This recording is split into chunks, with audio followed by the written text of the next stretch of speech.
Hello everybody, I'm Gwen Campbell-Mindes. Welcome to Gwen's Bookish Ramblings, and here I am screeching in at the last possible second, literally recording this right before I post, because I am not a responsible adult. And so here we are, book number 6 of Thomas Cahill's Hinges of History series, which continues to be basically about how we got here in the West from, ancient Rome, basically. And the thing is, Heretics and Heroes, how Renaissance artists and Reformation priests created our world, this is not... The points that he raises in this are not in some way new. This is not something any more, in fact, than how the Irish saved civilization was some sort of genuinely new concept.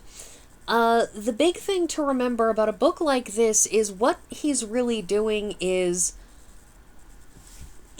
choosing to focus on a particular thread rather than do something genuinely, wow, nobody's ever heard of this. Instead, what he's doing is taking accepted wisdom, well, mostly accepted wisdom, but I'll get back to that in a moment, and basically saying, let's look at this through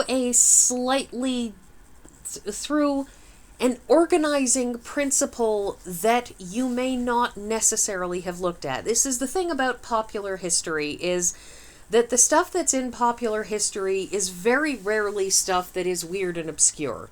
You don't read a popular history book because you are expecting to find the weird and strange history of something nobody's ever heard of. Instead, what you are going to usually find is the history that people who pay attention to history have already heard of, but you, because you don't pay much attention to history, have not. In this case, Heretics and Heroes, it's enjoyable. Yes, Mr. Cahill, as this cover says, is eminently learned and wise.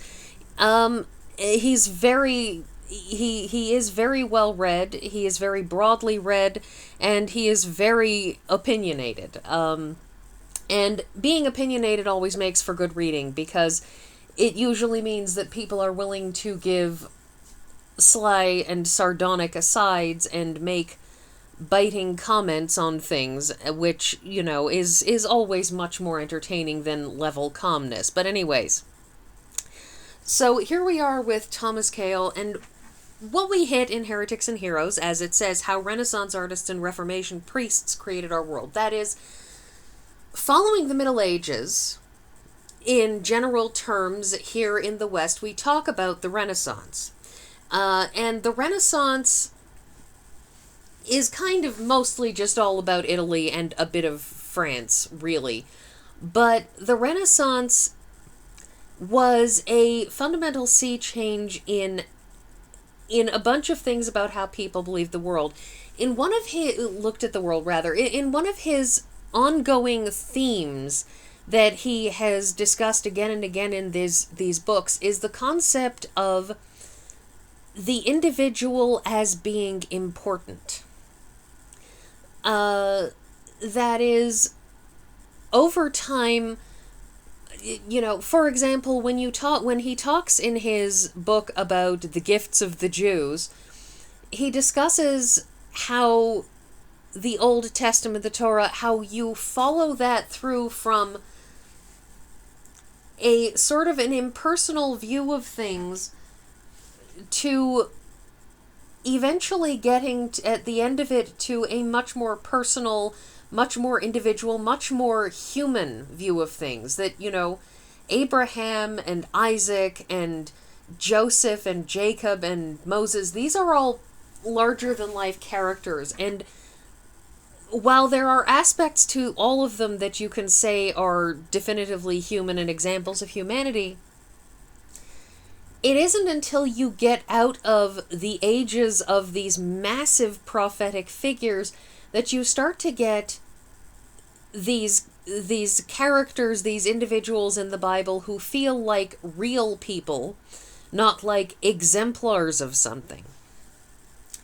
And this builds out in various aspects, but the Renaissance is when you hit that moment, that concept, that moment that someone says, man is the measure of all things. And, of course, you can view that as a statement that humanity is more important than everything else on the face of the planet, and certainly it's been taken that way. But the idea is also to say that to look at things in the way that you are the hero of your own story, that what is important in history is not the grand gestures of things, but the people in history. Not the eruption at Pompeii, but the individual human people who were affected by the eruption at Pompeii. That you get this perspective on things, this view that we need to consider individual people as being important in and of themselves, as opposed to within some sort of grander theological scheme. And so the Renaissance, with this sudden shift, this sudden blossoming outward of the rediscovery of lost learning from ancient Rome, with a whole bunch of other things that sort of all come together, it creates this change, and it creates a change that, with that ability to say we need to look at individual people and the rights and abilities and lives of individual people, makes a path for Martin Luther. Because that's where we get the Reformation, is of course Martin Luther. Now there are people who come before Martin Luther, and he discusses some of them who came before, who had similar ideas, many of whom who were burned at the stake, because that's what you do with heretics. But the fact is that Martin Luther, his whole notion of saying that God does not exist in the liturgy and the golden ornament of a church, that God exists in the individual relationship that you have in your own actions and beliefs, that God exists in that far more than he does in the empty gestures of the Catholic Church. And you can only get that once you have decided that the individual has this importance, this individual sense. And his book here, though, doesn't start so much, as all these books do, it doesn't start, of course, in medias res, it starts before things. That is the shift from the medieval into the Renaissance, and part of that, he points out, is the Black Death, because with the Black Death, you have suddenly these, millions of people dying, and what that means is it leaves holes in society for people to step into. It creates places for people who previously would have been just stuck being poor to say, I can just take this land and start and just claim it. Everybody who lived on that was dead. It is now dead. There's nobody to claim this, so I'm just going to walk right into it. And by creating all of this space for people to move, for people to blossom outward, it creates an opportunity for the self-made man, which his big example of that is Christopher Columbus, who he has a great many derogatory things to say, but he does make a point, he makes the strong point that Christopher Columbus, as very much a self-made man, is an exemplar of a perspective that, continues to inform things today.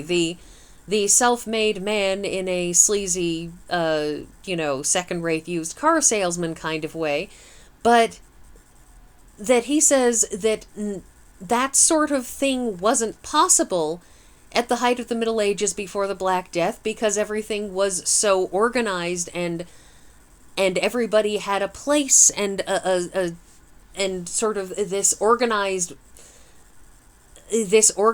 society. And with the Black Plague having basically decimated the organization, it suddenly meant that huge numbers of people were abruptly free to move in all kinds of directions, and that upended everything, along with, as you've said, the Renaissance Revolution.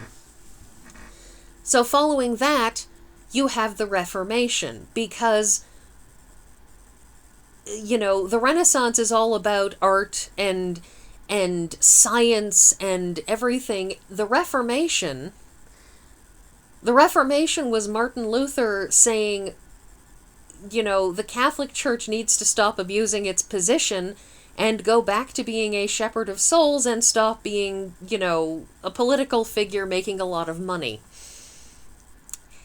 And the Reformation, with the development of Lutheranism, Protestantism, the subsequent conversion of vast swathes of Europe to that because, well, it was less costly for various local princes and political leaders to be Protestants than it was for them to be Catholics, because they could stop paying tithes to incredibly expensive churches. That these conversions and that this shift created massive striations. Obviously it wasn't that there weren't, massive sociocultural striations in Europe before that, but having these religious lines be drawn sort of made everything much, much more stark than it might have otherwise been. And the fracturing of the church, especially a fracturing of the church when everybody was in such close quarters, it basically led to war. The thing about the Eastern Orthodox Church is that's way out east. The Eastern Orthodox Church is like in Greece and Russia. And nobody in Western Europe knows anything about Greece, especially Russia. It's all the way out there in Russia.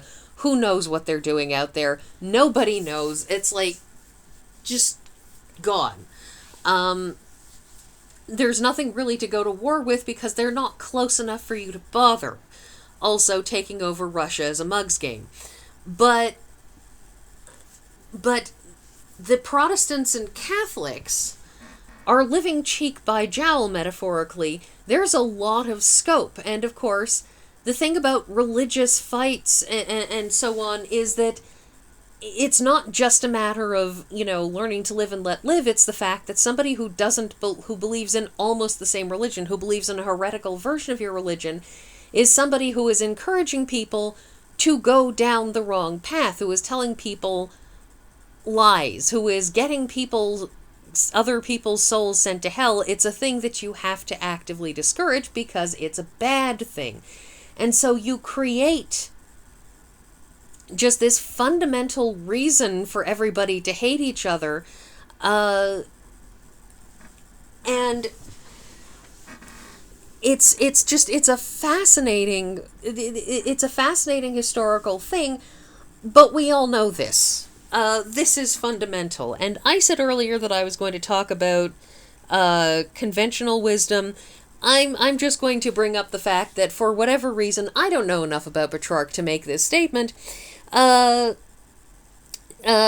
Cahill appears to feel that Petrarch is a third-rate, not really worth it poet, and what he basically says is that apparently the collecting of books is the thing we have to thank Petrarch most for.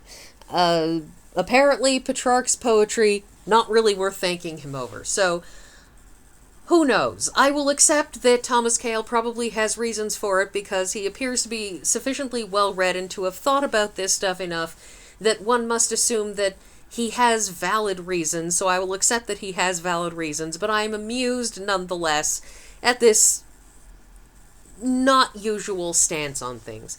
Anyways, so I have talked about this book for 15 minutes. If you're interested in, a summary of the, 17th century, 15th, 16th, 17th century, go for it. I will see you all next week.